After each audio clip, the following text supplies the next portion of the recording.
हम लोग last class में फोटोसिंथेसिस में factors affecting rate of photosynthesis पढ़ रहे थे।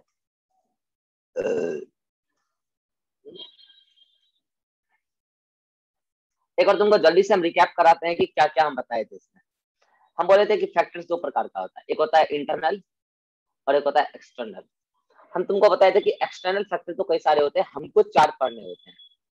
हमको लाइट पढ़ना होता है, हमको CO2 पढ़ना होता है, हमको टेम्परेचर पढ़ना होता है और हमको वाटर पढ़ना होता है। ये एक्सटर्नल फैक्टर है जो रेट ऑफ फोटोसिंथेसिस को अफेक्ट करते हैं। इंटरनल फैक्टर भी कई सारे हैं, जैसे क्लोरोफिल है, और जैसे कि क्लोरोफिल है और लीफ है।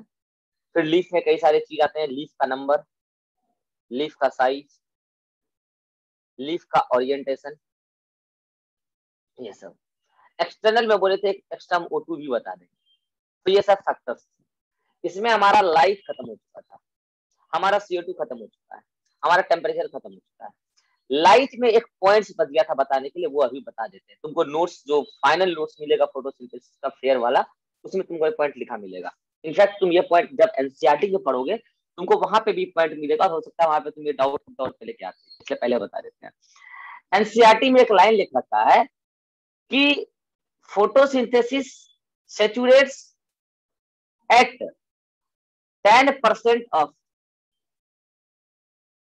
Full sunlight, 10% of full sunlight. तो जब ऐसा बताते हैं ना, तो बच्चा क्या सोचता है कि सर इस फुल सनलाइट का मतलब इंसिडेंट सोलर रेडिएशन है क्या? बच्चा ये समझता है, क्योंकि तुमको हम बताया है कि देखो लाइट जो भगवान से गिरी ऊपर से, टोटल सनलाइट, ये इंसिडेंट सोलर रेडिएशन है। और तुमको बताए थे इसका मोर देन 50%, तो क्या मोर देन 50% जो है फोटोसिंथेसिस में काम आने वाला ही नहीं है, लेस देन 50% ही फोटोसिंथेसिस में काम आने वाला है। जो फोटोसिंथेसिस में काम आ सकता है उसको बोलते हैं फोटोसिंथेटिक एक्टिव रेडिएशन, जो लेस देन 50% ऑफ ISR है। और इस पार खुद ही लेस देन 50% ऑफ ISR है। पार का 2 से 10% यूज करता है कौन? Plant, photosynthesis. मतलब इतनी लाइट प्लांट के पास पहुंच रही है, लेकिन प्लांट उसका मात्र इसका नॉट इसका, प्लांट इसका मात्र 2 से 10% यूज करता है। इसका मतलब प्लांट इसका 1 से 5% यूज करता है। तो बच्चा यहाँ पे इस लाइन का मतलब क्या समझ लेता है, सर ये तो इंसिडेंट सोलर रेडिएशन है, और एनसीईआरटी में लिखा है कि 10% पर सैचुरेशन होगा, जबकि प्लांट तो ISR का 1 से 5% यूज कर सकता है ना, तो 5% पे सैचुरेशन दिखा देगा, 1 से 5% यूज कर सकता है। तो फिर 10 क्यों लिखा है? एक्चुअल में ये 10 फुल सनलाइट ISR नहीं बोल रहा है, ये वो फुल सनलाइट है जो प्लांट के पास फोटोसिंथेसिस के लिए पहुंची है। पार पार और पार का सही बात है, 2 से 10% प्लांट यूज करता है। अगर 10 का 10% यूज कर लिया तो लाइट वहां पर क्या हो जाएगा, लाइट के मामले में फोटोसिंथेसिस सैचुरेशन शो कर देगा। अब मतलब कितना भी लाइट बढ़ा लो कोई फर्क नहीं पड़ने वाला, प्लांट 10% से अधिक पार का यूज करेगा या नहीं करेगा। तो 10% का फुल सनलाइट, ये फुल सनलाइट का मतलब क्या, पार है। तो 10% ऑफ सब फुल सनलाइट पर प्लांट जो है लाइट के मामले में फोटोसिंथेसिस को सैचुरेशन दिखा देता है। बोलो समझ में आए बात? हाँ सर, यानी सनलाइट का वो 5% यूटिलाइज करेगा, 1 से 5। ISR का बोलेगा तो हाँ 1 से 5, ये तो पहले बता ही रखे हैं लाइट में, जब लाइट पर आ रहे थे तो, मतलब कि जब स्टार्टिंग में हाँ। लाइट रिएक्शन पर आ रहे थे तो ये तो बता ही थे उस टाइम। चलो अब हम बात कर रहे हैं आज वाटर की। अगला फैक्टर है हमारा वाटर।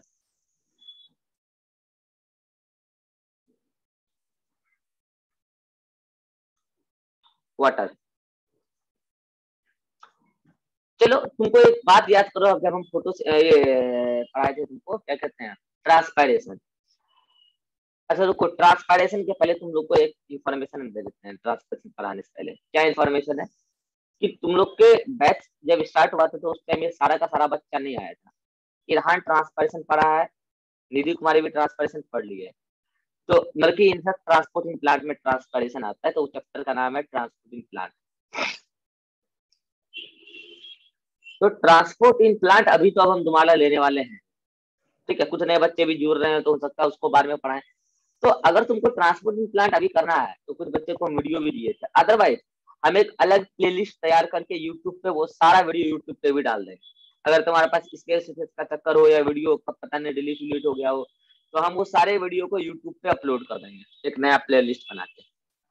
तो अगर तुम्हारे पास समय हो तो ट्रांसपोर्ट इन प्लांट पढ़ लेना, अदरवाइज आज हम सेल रेस्पिरेशन स्टार्ट करेंगे, सेल रेस्पिरेशन खत्म होगा, फिर मिनरल न्यूट्रिशन खत्म करेंगे और प्लांट फिजियोलॉजी हम खत्म मानेंगे। ठीक है, चलिए आइए। हाँ सर। तो हम वाटर ले रहे थे। हम कह रहे थे कि याद करो तुमको जब हम पढ़ाए थे ट्रांसपोर्ट इन प्लांट में ट्रांसपिरेशन, तो उस टाइम तुमको हम क्या बताए थे, उसी चैप्टर में तुमको वाटर का एब्जॉर्प्शन का मैकेनिज्म भी बताए थे, याद करो। तो हम तुमको बताए थे कि रूट हेयर जो होता है मेनली वही वाटर को एब्जॉर्ब करता है, और जितना वाटर एब्जॉर्ब हुआ, यहाँ से धरती से वाटर एब्जॉर्ब हुआ, उस 100% एब्जॉर्ब वाटर को, मतलब जो एब्जॉर्ब हुआ उसको 100% मानिए, उस 100% एब्जॉर्ब वाटर का मात्र 1 से 2% ही, मात्र 1 से 2% ही फोटोसिंथेसिस में यूटिलाइज होता है। बाकी 98 टू 99% तो वाटर ट्रांसपायरेशन के फॉर्म में लॉस हो जाता है। तो ये तो ट्रांसपायरेशन में लॉस हो गया और ये फोटोसिंथेसिस में यूटिलाइज हुआ। तो एक बात बताओ, 100% एब्जॉर्ब वाटर का 1 से 2% ही वाटर यूटिलाइज होता है, तो क्या वाटर मतलब फोटोसिंथेसिस में यूटिलाइज होता है, तो क्या वाटर फोटोसिंथेसिस के लिए कभी लिमिटिंग फैक्टर बन सकता है क्या? इन जनरल मतलब अगर पानी की कमी भी होगी तो 1 से 2% ही तो फोटोसिंथेसिस में यूज हो रहा था ना, तो जितना एब्जॉर्ब हुआ है उसका 1 से 2% यूज हो रहा था, तो कोई बात नहीं, कम एब्जॉर्ब हुआ है तो फोटोसिंथेसिस में उतना यूज हो जाएगा, बाकी ट्रांसपिरेशन का लॉस मिनिमाइज कर लिया जाएगा। ये तो मैकेनिज्म है ही प्लांट के पास, ट्रांसपिरेशन के लिए स्टोमेटा का क्लोज कर लेगा। लेकिन हाँ एक बात तो ये है कि ट्रांसपिरेशन के लिए अगर स्टोमेटा क्लोज होगा तो थोड़ा फोटोसिंथेसिस की रेट इफेक्ट होगी क्योंकि CO2 नहीं आ पाएगा। लेकिन water directly as a limiting factor कभी बन सकता है क्या? जनरली नहीं बनता है। क्यों? क्योंकि वाटर कम ही यूटिलाइज होता है फोटोसिंथेसिस में। पहला पॉइंट तो ये कि water directly limiting factor normally नहीं बनता। हाँ बन सकता है उस केसेस में जो प्लांट 050 कंडीशन में ग्रो करते हैं, यहाँ या फिर जहाँ वाटर की हाई स्कार्सिटी देखने को मिलती है, वहां ये कंडीशन देखने को मिल सकता है कि वाटर काफी इतना कम हो गया हो कि वाटर यहाँ पे बहुत कम आ रहा हो और 1 से 2% की फोटोसिंथेसिस के लिए पूर्ति ना कर पा रहा हो, तो वहां पर वाटर लिमिटिंग फैक्टर बन सकता है। लेकिन आमतौर पर water as a limiting factor generally नहीं बनता है। ठीक है, एक बात बताना चाहेंगे तुमको हम, ये जो 98 टू 99% वाटर ट्रांसपिरेशन के फॉर्म में लॉस हुआ ना, लॉस होने से पहले इस सेल के अंदर जितने भी प्लांट के सेल के अंदर जितने भी मेटाबॉलिक रिएक्शन चल रहे थे ना, हर मेटाबॉलिक रिएक्शन का जो मीडियम चाहिए, क्योंकि मेटाबॉलिक रिएक्शन क्या तुमको हम बता रखे हैं, एक प्रकार का केमिकल रिएक्शन है, तो केमिकल रिएक्शन के लिए मीडियम चाहिए, मीडियम जिसमें कि रिएक्शन परफॉर्म होता है, वो यूनिवर्सल मीडियम वाटर ही है। तो ये जो वाटर एब्जॉर्ब हुआ था ना, हर सेल को होते हुए गुजर के निकला है ट्रांसपायरेटरी लॉस के थ्रू। और तुमको हम बताए थे ट्रांसपिरेशन में कहाँ से वाटर खिंचाएगा, ग्रेडियंट बनेगा और कई जगह से वाटर खिंचा लेगा वेन वेनलेट के थ्रू। तो ये जो वाटर है प्लांट के अंदर अलग अलग जगह पर ये मीडियम की तरह पर काम कर रहा है मेटाबॉलिक रिएक्शन में, और फिर ट्रांसपिरेशन के थ्रू फाइनली लॉस हो रहा है। तो एक और बात बताओ, यदि कल वाटर की स्कार्सिटी हुई, अगर कल वाटर की स्कार्सिटी हुई तो ये तो बात पक्का है कि वो डायरेक्टली फोटोसिंथेसिस को बहुत कम इफेक्ट करेगा। क्यों? क्योंकि भाई साहब 1 से 2% ही वाटर डायरेक्टली यूज होता है फोटोसिंथेसिस में। और ये भी बता देते हैं कि ये 1 से 2% वाटर डायरेक्टली कहाँ यूटिलाइज करता है, तो याद करो लाइट रिएक्शन के वाटर फोटोलाइसिस में वाटर का ब्रेकडाउन होता था, फोटोलाइसिस होता था और इससे क्रिएट होता था प्रोटॉन एंड इलेक्ट्रॉन, और इससे क्रिएट बनता था रेड्यूसिंग पावर जो डार्क रिएक्शन यूज होता था। तो यहीं पर वाटर यूज हो रहा है डायरेक्टली 1 से 2%। तो अगर वाटर की स्कार्सिटी होगा तो डायरेक्टली इस पर्टिकुलर की इस लाइट रिएक्शन की रेट अफेक्टेड हो या बहुत कम चांस है, क्योंकि 1 से 2% ही वाटर चाहिए इस चीज के लिए। 1 से 2% वाटर ही पूरा लाइट रिएक्शन चला लेता है, फिर उससे डार्क रिएक्शन चल जाता है। तो डायरेक्टली फोटोसिंथेसिस तो अफेक्टेड बहुत रेयरली होगा, लेकिन इनडायरेक्टली फोटोसिंथेसिस अफेक्टेड होगा। कैसे? तो आओ समझाते हैं। अगर वाटर की स्कार्सिटी हुई तो बताओ ये मेटाबॉलिक रिएक्शन का मीडियम की कमी हो जाएगी, और अगर मीडियम की कमी होगी तो मेटाबॉलिक रिएक्शन अफेक्टेड हो जाएगा, मतलब उसका रेट घट जाएगा। और अगर मेटाबॉलिक रिएक्शन का रेट घटा तो बताओ लाइट रिएक्शन में तो मेटाबॉलिज्म बहुत कमी चल रहा है क्योंकि यहाँ तो इलेक्ट्रॉन का ट्रांसफर चल रहा है, लेकिन जो डार्क रिएक्शन है उसमें क्या है, बायोकेमिकल रिएक्शन ही तो था। Dark reaction is biochemical phase, याद करो, और बायोकेमिकल फेज क्या, मेटाबॉलिक रिएक्शन ही तो है। तो डार्क रिएक्शन का रेट घट जाएगा, ओवरऑल फोटोसिंथेसिस का रेट घट जाएगा।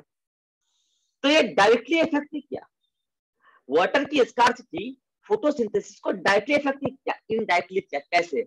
मीडियम जो घट गया ना केमिकल रिएक्शन के लिए, इस वजह से डार्क रिएक्शन का रेट घट गया। और ऐसा नहीं है कि कोई वाटर डायरेक्टली जो यूटिलाइज हो रहा था फोटोसिंथेसिस में, वो तो ये था लाइट रिएक्शन हो गया, वो इन जनरली उतना ज्यादा इफेक्टेड नहीं होता वाटर स्कार्सिटी से जितना ये मीडियम की वजह से फोटोसिंथेसिस का रेट इफेक्टेड हो जाता है। तो एक तो कारण ये हो गया कि वाटर स्कार्सिटी से फोटोसिंथेसिस की रेट डायरेक्टली घटे, इसके बहुत कम चांस है। इनडायरेक्टली घटेगा कैसे? मीडियम घटने से डार्क रिएक्शन का रेट स्लो हो जाएगा, क्योंकि डार्क रिएक्शन बायोकेमिकल फेज है, एक कारण ये। बाकी वाटर के स्कार्सिटी से एस्टोमेटा भी क्लोज हो जाएगा, और अगर एस्टोमेटा क्लोज हो जाएगा तो तुमको फिर पता है कि गैसेस सक्सेशन नहीं हो पाएगा। गैसेस सक्सेशन नहीं हो पाएगा तो CO2 की फिक्सेशन नहीं हो पाएगी, CO2 कम मिलेगा, तो ओवरऑल डार्क रिएक्शन का रेट घट जाएगा। तो एक कारण ये भी होगा रेट घटने का, ठीक है। तो यहाँ पे भी डायरेक्ट इफेक्ट नहीं है, इनडायरेक्ट है कि वाटर की स्कार्सिटी भी, तो वाटर के स्कार्सिटी की वजह से स्टोमेटा क्लोज किया गया कि ताकि वाटर लॉस नहीं हो, लेकिन उसकी वजह से CO2 भी नहीं आ पाया, तो ये भी इनडायरेक्ट इफेक्ट ही है। एक और बताते हैं, वाटर की जब कमी होगी तो विल्टिंग होगी लीफ में, ये लीफ है अगर तो सिकुड़ने लगता है, तुमको बता रखे हैं अंतर्गत प्रेशर वगैरह लूज हो जाएगा, विल्टिंग पढ़ा रखे हैं हम उसमें ट्रांसपोर्टिंग प्लांट में, सिकुड़ने लगता है। और सिकुड़ने की वजह से क्या होगा, अगर सिकुड़ेगा तो सरफेस एरिया घट जाएगा, और अगर सरफेस एरिया घट जाएगा तो लाइट की इंटेंसिटी उतने प्रॉपर तरीके से एब्जॉर्ब यहाँ नहीं हो पाएगी, तो एक कारण ये भी हो जाएगा। इन 3 कारणों की वजह से जल्दी से तुमको बता देते हैं कौन कौन। पहला कारण क्या कि डायरेक्टली तो पहली बात कम बहुत ही रेयरली इफेक्ट करेगा, तो डायरेक्टली बहुत रेयरली इफेक्ट करेगा लेकिन कर सकता है, पहला कारण है। दूसरा, इनडायरेक्टली किन किन वजह से करेगा, इनडायरेक्टली मीडियम घटने की वजह से डार्क रिएक्शन का रेट घटेगा। दूसरा, स्टोमेटा के क्लोज होने से CO2 के फिक्सेशन के डार्क रिएक्शन का रेट घटेगा। और तीसरा कि स्टोमेटा बंद हो जाएगा, सॉरी विल्टिंग हो जाएगा, तो लाइट का एब्जॉर्प्शन प्रॉपर्ली नहीं हो पाएगा, ये भी इनडायरेक्ट इफेक्ट होगा। तो ये है वाटर। वाटर की scarcity in general limiting factor नहीं बनती, क्योंकि 1 से 2% ही वाटर डायरेक्टली यूटिलाइज होता है फोटोसिंथेसिस में। बोलो समझ में आया वाटर? हाँ सर। सर आ गया। होगा समझ में आया जी।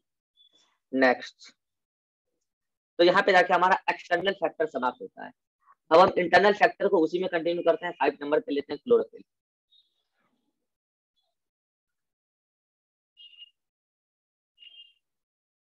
क्लोरोफिल, तो सुनो क्लोरोफिल में क्या है भाई साहब, एक बात समझो। क्लोरोफिल में मतलब कि क्लोरोफिल की कमी हो गई, मान लो क्लोरोफिल की डेफिशिएंसी हो गई, कई कारणों से सकती है।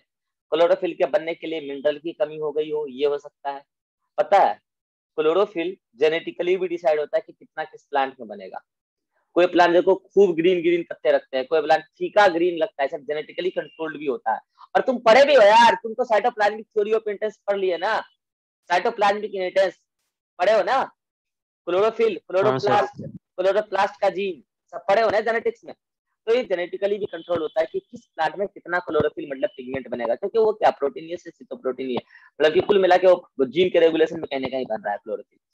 तो वो जेनेटिकली भी डिसाइड होता है, और अदर मिनरल की डेफिशिएंसी की वजह से भी क्लोरोफिल का डेफिशिएंसी हो सकता है। कुल मिला के क्लोरोफिल की डेफिशिएंसी हो चुकी है, तो फिर तो खेला ही खत्म है।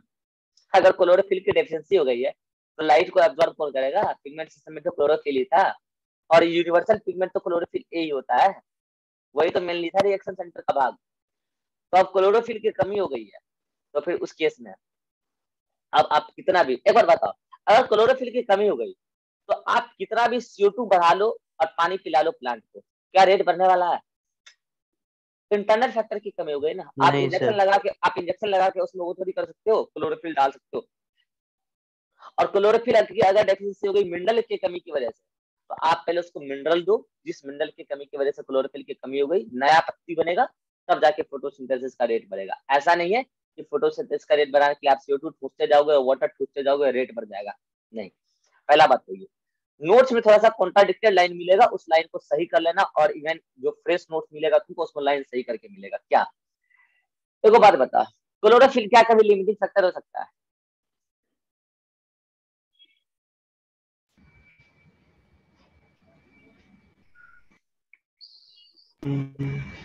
बोलो। शायद सर हो सकता है। नहीं हो सकता है, इंटरनल फैक्टर है, वो हाँ हाँ सर नहीं हो सकता। और नोट्स में लिख दिया है गलती से कि हो सकता है, ठीक है। तो देखो सबका अपना अपना पॉइंट ऑफ व्यू है, हम तुमको करेक्टली बता रहे हैं कि नहीं हो सकता है लिमिटिंग फैक्टर, क्योंकि इंटरनल फैक्टर है, पहला बात। दूसरा बात, अगर कहीं लिख दिया लिमिटिंग फैक्टर हो सकता है और क्वेश्चन में भी ऐसा मिल जाए, तो नॉर्मली प्लांट के लिए लिमिटिंग फैक्टर नहीं होता, उस प्लांट के लिए होता है जो शेड में ग्रो कर रहा है। सॉरी शेड में नहीं, मतलब कि हाँ सर। वो प्लांट जहां पर लाइट इंटेंसिटी बहुत ज्यादा हो गया हो और क्लोरोफिल डिस्ट्रॉय हो गया हो और वहां पर पिगमेंट मतलब जल गया हो और येलो लीफ हो गया हो। तो जो लीफ येलो है, येलो लीफ किसकी वजह से? या तो लाइट की वजह से या तो डेफिशिएंसी की वजह से। लीफ येलो है, येलो लीफ के अंदर क्लोरोफिल लिमिटिंग फैक्टर की तरफ एक्ट करता है, ऐसा कई लोग कहते हैं, क्वेश्चन में भी कई बार आ जाता है। तुम मार देना ऑप्शन, लेकिन मोर करके लिमिटिंग फैक्टर कहना गलत है, क्योंकि लिमिटिंग फैक्टर, ये लॉ ऑफ लिमिटिंग फैक्टर के अकॉर्डिंग अगर देखें तो उसी एक्सटर्नल फैक्टर के लिए, ठीक है, और क्लोरोफिल एक इंटरनल फैक्टर है, पहला बात। तो इन जनरल प्लांट ग्रीन ही होता है, और प्लांट ग्रीन होता है तो क्लोरोफिल लिमिटिंग फैक्टर यानी कि वो उसकी डेफिशिएंसी इन जनरल नहीं होती है। येलो लीफ के अंदर ऑलरेडी क्लोरोफिल डेफिशिएंसी है तो वहां लिमिटिंग फैक्टर बन जाता है, ऐसा कहना तो गलत है, लेकिन तुम मान सकते हो कि चलो लिमिटिंग फैक्टर बनेंगे। कुल मिला के तुम अगर मोर करेक्टली बोलना चाहो तो ये बोलोगे कि सर येलो लीफ के अंदर क्लोरोफिल डेफिशिएंसी की वजह से रेट ऑफ फोटोसिंथेसिस स्लो हो गया होगा, लेकिन लिमिटिंग फैक्टर कहना ब्लैकमैन के अकॉर्डिंग सही नहीं है, आमतौर पर कह देते हैं, कोई दिक्कत नहीं है। तो ये डेफिशिएंसी क्लोरोफिल का भी चक्कर खत्म होता है। नेक्स्ट आता है हमारा, अच्छा एक मिनट रुक जाओ, 4 नंबर में O2 था, 5 नंबर में हमको ये बता देना चाहिए था, 4 नंबर में वाटर था, 5 नंबर में O2 बता देना चाहिए था। एक्सटर्नल फैक्टर में एक दिन पूछे थे कि एक्सटर्नल फैक्टर में क्या क्या हो सकता है, और नवीन कुमार O2 बताया था, उस टाइम उसको हम गलत बता दिए थे, फ्लो में सही बताया था, बताते हैं भाई अगर प्लांट के अंदर O2 ऑलरेडी ज्यादा है, तो प्लांट के अंदर अगर O2 ऑलरेडी ज्यादा है तो फिर तो इसका मतलब क्या हो जाएगा, समझ चुके हो, रूबिस्को अपना पाला बदलेगा, किसके अंदर, किस प्लांट के अंदर, उसके अंदर C3 के अंदर, और अगर उसके अंदर पाला बदलेगा तो वहां क्या हो जाएगा, फोटो रेस्पिरेशन, फोटो रेस्पिरेशन में CO2 का लॉस होगा, कार्बन का लॉस होगा, पर यूनिट टाइम में जितना फोटोसिंथेसिस करना चाहिए उतना नहीं होगा, तो ये नुकसान है O2 की वजह से, मतलब O2 बढ़ेगा, रेट ऑफ फोटोसिंथेसिस घटेगा, तो ये इफेक्ट करेगा इसको, ठीक है। नेक्स्ट क्लोरोफिल बता दिए, ठीक है। अब हमको लेना था यहाँ पे क्या, लीफ। लीफ का कई सारा चीज है, लीफ का नंबर, लीफ का साइज, और लीफ का ओरिएंटेशन। देखो किस प्लांट में कितना लीफ आएगा, किस प्लांट में लीफ का साइज क्या रहेगा, और उसका ओरिएंटेशन क्या रहेगा, अभी समझाएंगे।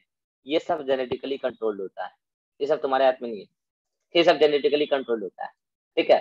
तुम देखो आम के पेड़ में कितनी सारी पत्तियां होती है, अब तुम जा देखो केले के पेड़ में कितना पत्ती होता है, आम के पेड़ में पत्ती का साइज क्या होता है, और केले के पेड़ में पत्ती का साइज क्या होता है, ये तुम नहीं डिसाइड करते, ये प्लांट का जीनोटाइप, प्लांट का जेनेटिक कंट्रोल डिसाइड करता है, ठीक है। हाँ लेकिन इतना है कि जितना ज्यादा नंबर ऑफ लीफ होगा, रेट ऑफ फोटोसिंथेसिस उतना ज्यादा होगा, क्यों होगा, क्योंकि लाइट का सनलाइट का यूटिलाइजेशन इफेक्टिव होगा, साइज जितना ज्यादा होगा सनलाइट को उतना ज्यादा प्रॉपरली एब्जॉर्ब किया जाएगा। ओरिएंटेशन की बात करते हैं, ये सनलाइट गिर रहा है, अगर लीफ सनलाइट के परपेंडिकुलर है तो इस सनलाइट का इफेक्टिव यूटिलाइजेशन होगा और रेट ऑफ फोटोसिंथेसिस ज्यादा होगा। अगर लीफ सनलाइट के पैरेलल है तो सनलाइट का इफेक्टिव यूटिलाइजेशन नहीं होगा और रेट ऑफ फोटोसिंथेसिस कम होगा। तो ये रहा तुम्हारा लीफ, यस और नो? Yes sir. चलो लास्ट फैक्टर एक बता दे रहे हैं, एक लास्ट फैक्टर बता दे रहे हैं जिसका नाम है इनहिबिटर।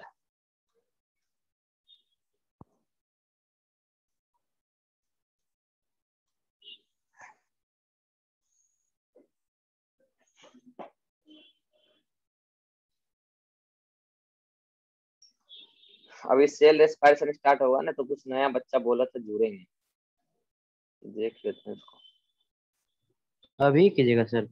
हाँ सेल रेस्पिरेशन अभी स्टार्ट होगा, ये अभी बस फोटोसिंथेसिस बस खत्म हो रहा है 2 मिनट में। यस। इनहिबिटर, इनहिबिटर देखो इनहिबिटर 2 प्रकार का होता है, फाइनल नोट्स में भी तुमको इसी प्रकार का लिखा मिलेगा।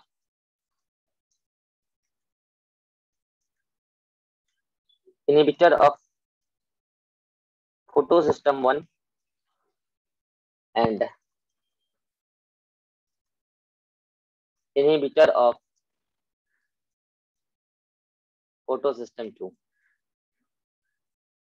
ठीक है,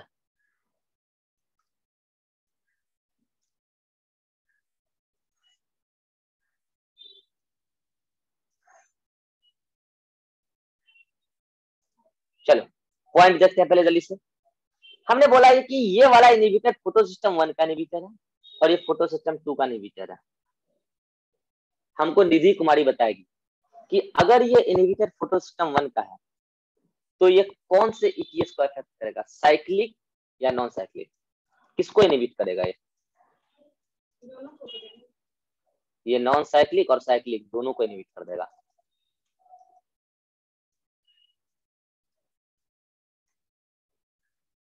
नॉन साइक्लिक ईटीएस दोनों को इनहिबिट कर देगा। ठीक है, चलो इरहान बताएगा कि अगर ये फोटो सिस्टम सेकंड का इनहिबिटर है तो ये कौन से ईटीएस को इनहिबिट करेगा।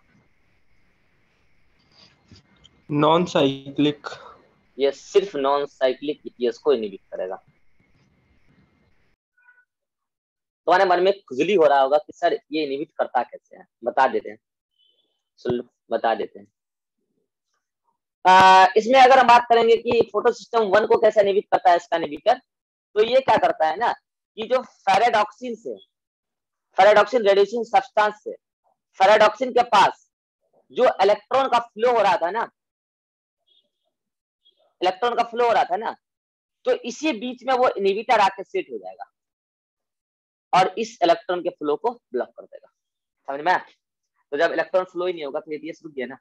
और फोटो सिस्टम 1 ये तो साइक्लिक और नॉन साइक्लिक दोनों ईटीएस में होता है ना, मतलब ये वाला स्टेप तो दोनों में हो रहा था ना, याद करो। फेराडॉक्सिन रेड्यूसिंग सब्सटेंस से फेराडॉक्सिन को इलेक्ट्रॉन जाना है तो दोनों में ही हो रहा था।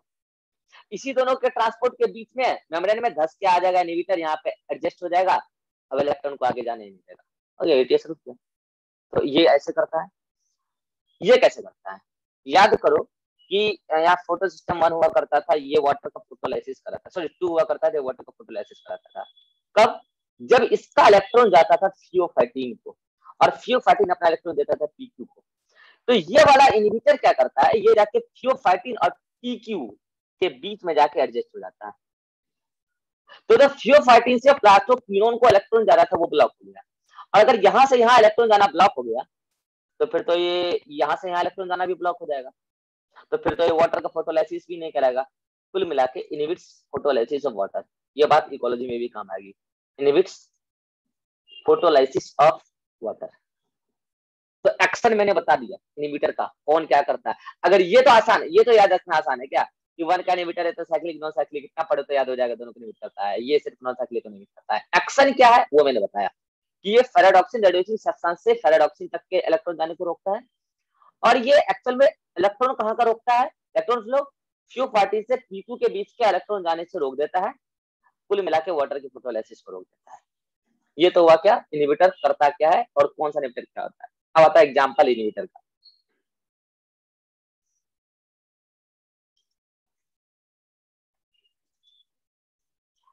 देखो एग्जांपल बहुत ज्यादा इंपॉर्टेंट तो खैर नहीं है, बार बार जो एग्जांपल पूछा जाता है जो इम्पोर्टेंट है वो इसका एक इनहिबिटर जिसका नाम है पान, ये इकोलॉजी में भी बताएंगे, पॉल्यूशन से बनता है। परऑक्सी एसिटाइल नाइट्रेट बहुत इंपॉर्टेंट है, कई बार पूछा जाता है। वाटर के फोटोलाइसिस को इनहिबिट करता है, सेकंड का इनहिबिटर है ना। बाकी इनहिबिटर का नाम हम लिख देते हैं, याद रहे तो कर लेना, अच्छी बात है तुम्हारे लिए। DCMU, CMU, डाइक्लोरोफिनाइल, एक मिनट फुल फॉर्म थोड़ा मिस्टेक हो रहा है, अरे इंपॉर्टेंट नहीं है ना इसलिए हम लोग को भी याद नहीं। हाँ, डाइक्लोरोफिनाइल डाइमिथाइल यूरिया, डाइक्लोरोफिनाइल, डीसी का मतलब डाइक्लोरोफिनाइल, उसके बाद डाइमिथाइल यूरिया, डाइक्लोरोफिनाइल और इसी में डाइमिथाइल, एम मतलब डाइमिथाइल यूरिया, डी से आगे लग जाएगा डाइमिथाइल यूरिया, इसी को डायूरोन भी कहते हैं। ये नॉमेनक्लेचर का एक नया तरीका है, पता नहीं लोग कैसे दिए, ठीक है।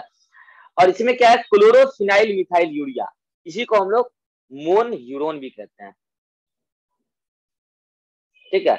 और इसी में, अच्छा सॉरी उल्टा बता रही है, पान है, इधर 2 का बता रहे थे हम, ठीक है, इधर 1,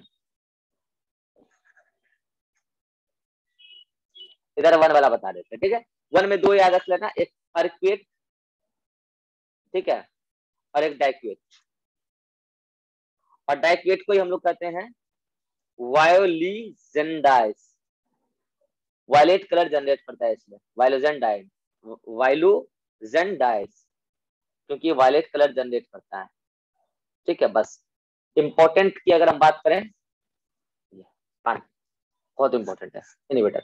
बाकी क्वेश्चन आने की प्रोबेबिलिटी तो यहाँ है, इससे ये एक्शन से आता है सवाल, तो क्या करता है। बाकी एग्जाम्पल देना होगा तो दे सकता है, एनसीईआरटी वगैरह में नहीं है सब, इसलिए बोल रहे हैं ज्यादा इंपॉर्टेंट है, लेकिन एक्शन याद रखना है, एक्शन याद रखना है एग्जाम्पल में, ये जरूर याद रखना है। बाकी देखते रहना, याद हो जाए तो अच्छी बात है, तो कोई बात नहीं, ठीक है।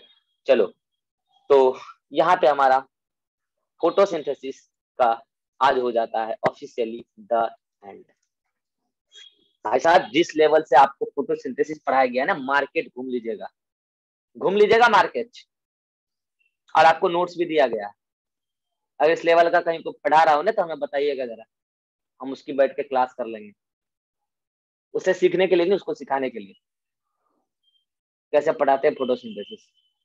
याद कीजिए, आपको लाइट रिएक्शन स्टार्ट करने से पहले तो कितना दिन हम आपका बेसिक लीजिए, उसके बाद लाइट रिएक्शन, फिर डार्क रिएक्शन, फिर डार्क रिएक्शन को तीनों अलग अलग प्लांट को कितना डिफरेंशिएट करके पढ़ाए, और फिर फैक्टर में 3 लॉ बताए, तीनों लॉ को फिर बताया कितना फैक्टर बताए।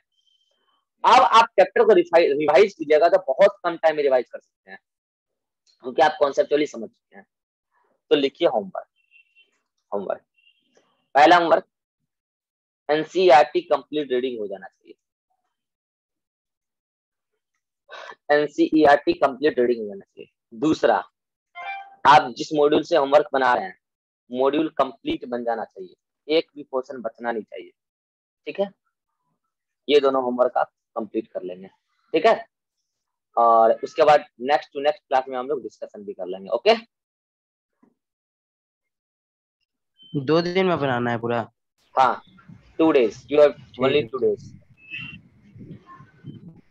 ऑल क्वेश्चन मॉड्यूल कंप्लीट, मतलब ऑल क्वेश्चन ऑल चैप्टर, लो लिख देते हैं, ऑल चैप्टर ऑल क्वेश्चन, जो बचा है remaining question, all remaining question बना लेना, ठीक है। 10 मिनट में हम स्टार्ट करते हैं क्या, सेल रेस्पिरेशन, ओके। स्लाइड का स्क्रीनशॉट क्या लेना है, नोट्स में सब कुछ लिखा हुआ है, ले लो जल्दी, नोट्स में सब कुछ सही से लिखा हुआ है, कुछ भी इसमें स्लाइड में स्क्रीनशॉट लेने का नहीं हमको लग रहा है, ये भी लिखा हुआ है नोट्स, सब कुछ लिखा हुआ है, फेयर में भी लिखा मिलेगा तुमको। चलो, नया मीटिंग क्रिएट करते हैं और नया चैप्टर स्टार्ट करते हैं।